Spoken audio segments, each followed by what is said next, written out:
Hello everyone, मैं हूं शिवाली और आप देख रहे हैं नॉलेज प्लस यूट्यूब चैनल। तो आज हम आपके लिए लेके आए हैं ट्रिपल सी की ऑनलाइन क्लास 21। इससे पहले हम 20 तक की क्लासेस की वीडियोस बना चुके हैं, जिन्हें आप हमारे चैनल पर ट्रिपल सी ऑनलाइन क्लास की प्लेलिस्ट में जाकर देख सकते हैं।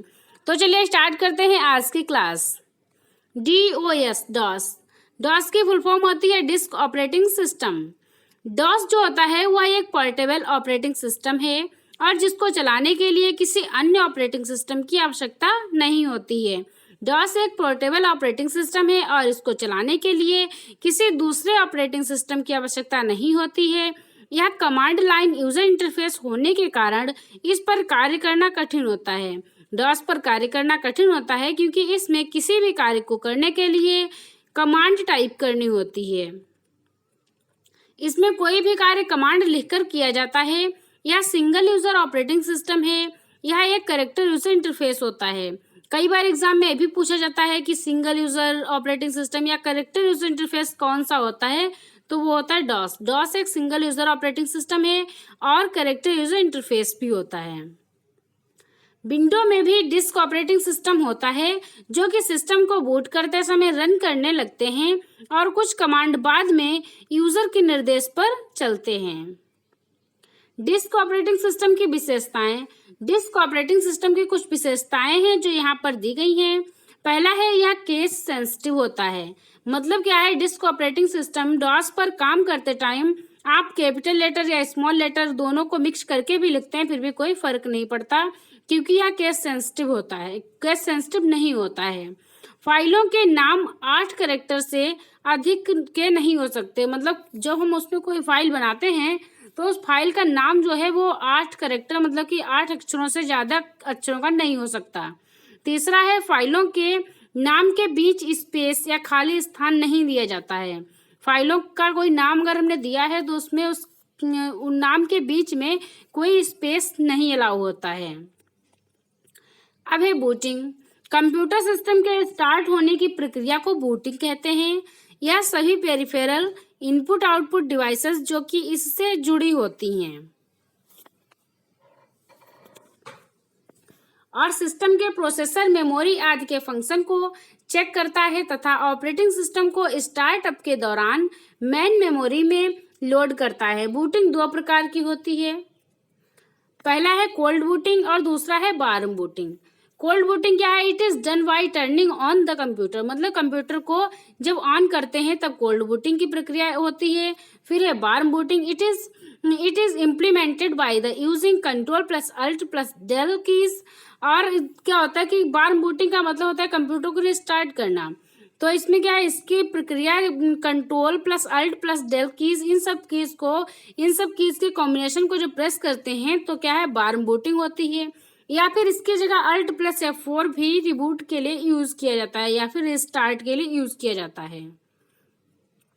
अब है DOS has 2 kinds of commands group are as follows. मतलब क्या है, डॉस में 2 प्रकार के कमांड ग्रुप होते हैं। पहला है इंटरनल कमांड्स और मेमोरी रेजिडेंट कमांड्स और दूसरा होता है एक्सटर्नल कमांड्स और डिस्क रेजिडेंस कमांड्स। तो पहला है इंटरनल कमांड्स। इंटरनल कमांड्स क्या है, यह कमांड मेमोरी रेजिडेंट कमांड भी कहलाती है क्योंकि यह मेमोरी में बूटिंग के समय ही लोड हो जाते हैं। मतलब क्या, इंटरनल कमांड्स जो होती हैं वो मेमोरी रेजिडेंट कमांड भी कहलाते हैं क्योंकि यह मेमोरी में बूटिंग के समय ही लोड हो जाते हैं। और इसमें क्या, command.com के अंदर यह सभी कमांड स्टोर होते हैं, अतः डॉस प्रॉम्प्ट आते ही एग्जीक्यूट करने लगते हैं। एक्सटर्नल कमांड्स, यह डिस्क रेजिडेंट कमांड होते हैं या किसी विशेष कार्य के लिए प्रयोग किए जाते हैं। हार्ड डिस्क या फ्लॉपी डिस्क पर या अलग फाइल में होते हैं, अर्थात command.com में नहीं होते हैं। मतलब क्या है, जो एक्सटर्नल कमांड होते हैं वो हार्ड डिस्क में या फ्लॉपी डिस्क पर या अलग फाइल में होते हैं, अर्थात यह command.com में नहीं होते हैं। यह मेमोरी में सिर्फ तब लोड होते हैं जब इन्हें प्रयोग किया जाता है। इंटरनल कमांड्स कौन कौन सी होती हैं? VER वर्जन के लिए, VOL वॉल्यूम के लिए और डेट के लिए। फिर है टाइम के लिए, CLS क्लियर द स्क्रीन को क्लियर करने के लिए, dir display the list of directories की लिस्ट देखने के लिए dir कमांड का यूज करते हैं। md या mkdir मेक डायरेक्टरी को मेक करने के लिए, बनाने के लिए md या फिर mkdir का यूज करते हैं। अब है cd या chdir, तो cd या chdir का यूज करते हैं change present directory to another directory, present time की डायरेक्टरी को किसी दूसरी डायरेक्टरी से चेंज करने के लिए cd या chdir कमांड का यूज करते हैं। अब है path, defines a list of directories, जो डायरेक्टरीज की लिस्ट है उसको देखने के लिए पाथ कमांड का यूज करते हैं। अब है rd का यूज होता है रिमूव डायरेक्टरी, और rd की फुल फॉर्म भी है रिमूव डायरेक्टरी। फिर है कॉपीकॉन क्रिएट अ न्यू फाइल, कोई न्यू फाइल क्रिएट करने के लिए कॉपीकॉन कमांड का यूज किया जाता है। अब है कॉपी का यूज कॉपी के लिए किया जाता है, कॉपी करने के लिए, किसी फाइल की कॉपी करने के लिए किया जाता है। अब है डेल या इरेज का यूज होता है रिमूव डायरेक्टरी, किसी डायरेक्टरी को रिमूव करने के लिए डेल या इरेज कमांड का यूज किया जाता है। अब है रेन का यूज होता है रीनेम डायरेक्टरी, किसी डायरेक्टरी का नाम चेंज करना हो तो रेन कमांड का यूज किया जाता है। अब है ट्री जो कमांड है उसका यूज किया जाता है display directory structure of a specified directory, किसी स्पेसिफाइड डायरेक्टरी का स्ट्रक्चर देखने के लिए ट्री कमांड का यूज किया जाता है। अब है एक्सटर्नल कमांड्स में पहला है एक्सकॉपी जो कमांड है उसका यूज किया जाता है कॉपी इंटायर डायरेक्टरीज या disk including all the sub directories and files to destination, मतलब क्या है, सभी जो डायरेक्टरी हैं या उनकी जो सब डायरेक्टरी हैं उन सब की कॉपी करने के लिए, उन पूरी डायरेक्टरीज की कॉपी करने के लिए एक्सकॉपी कमांड का यूज किया जाता है। अब है मूव जो कमांड है उसका यूज किया जाता है मूव डायरेक्टरी को मूव करने के लिए, एक स्थान से दूसरे स्थान पे ले जाने के लिए मूव कमांड का यूज करते हैं।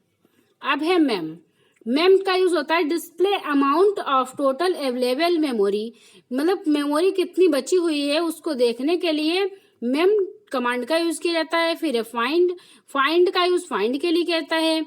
फिर है डिलीटिंग एन एंटायर डायरेक्टरी, किसी पूरी डायरेक्टरी को डिलीट करने के लिए डेल ट्री का यूज किया जाता है।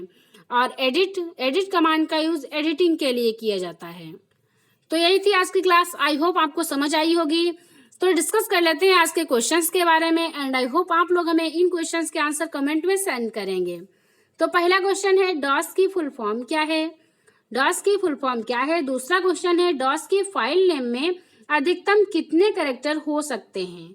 डॉस की फाइल में फाइल का जब नेम सेव करते हैं तो उसमें अधिकतम कितने कैरेक्टर हो सकते हैं। अगला क्वेश्चन है आरडी कमांड का प्रयोग किस कार्य के लिए किया जाता है। आरडी जो कमांड होती है डॉस में, उस कमांड का यूज किस लिए किया जाता है। चौथा क्वेश्चन है डॉस में नई फाइल बनाने के लिए किस कमांड का प्रयोग करते हैं। और पांचवा क्वेश्चन है आरडी की फुल फॉर्म क्या है। तो यही थे आज के क्वेश्चंस, आई होप आप लोग हमें इन क्वेश्चंस के आंसर कमेंट में सेंड करेंगे। और अगर आपके माइंड में कोई क्वेश्चन है इस क्लास से रिलेटेड तो आप हमें वो भी कमेंट में पूछ सकते हैं। आई होप आपको वीडियो अच्छा लगा होगा, सो प्लीज वीडियो को लाइक करें और फाइनली हमारे यूट्यूब चैनल को सब्सक्राइब करें ताकि आने वाली नेक्स्ट वीडियो आपको सबसे पहले मिल जाए। और जिन्होंने सब्सक्राइब कर लिया है उनको बहुत बहुत धन्यवाद। Thanks for watching.